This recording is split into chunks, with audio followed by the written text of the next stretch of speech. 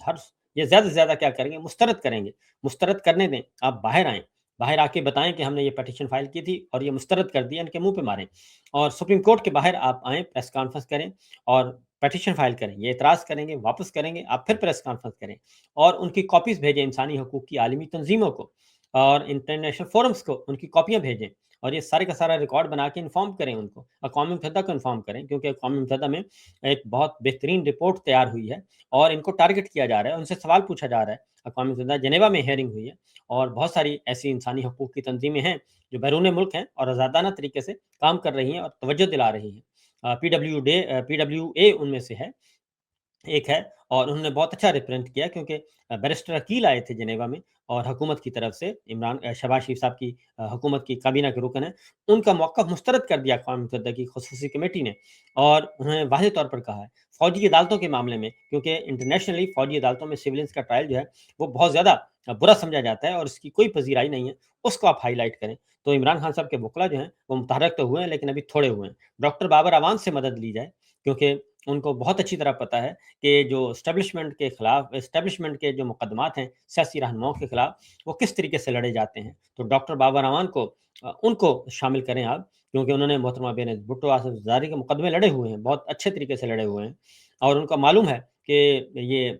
جو ڈکٹیٹرشپ میں جو ججز ہیں وہ کیسے ان کو قابو کرنا ہے، وہ بہت اچھی طرح جانتے ہیں۔ تو اس لیے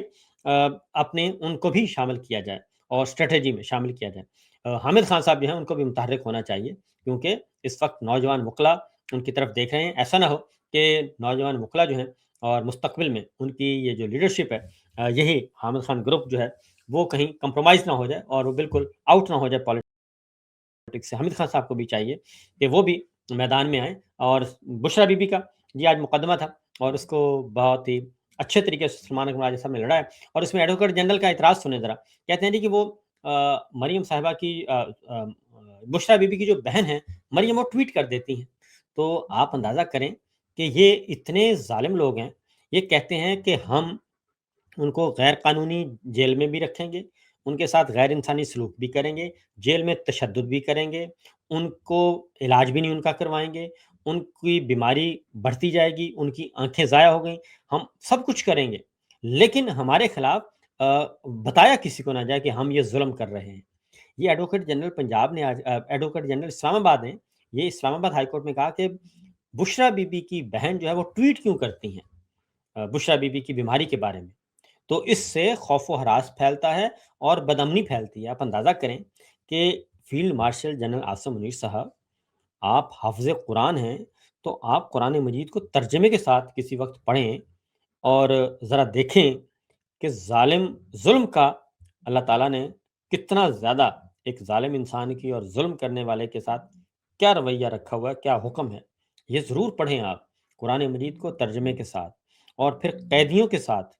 بے بس جو ہوتے ہیں، آلریڈی بے بس ہیں، وہ تحویل میں ہیں، قید میں ہیں، ان کے ساتھ اگر کوئی ظلم کرتا ہے تو آپ ذرا غور سے پڑھیں، اپنے گریبان میں جھانکیں، اکیلے بیٹھ کے ذرا سوچیں کہ کیا ہو رہا ہے۔ 12 آدمی جو ہیں وہ تحویل میں مارے گئے اور یا باہر نکل کے مارے گئے، تو یہ سب کچھ ہو کیا رہا ہے۔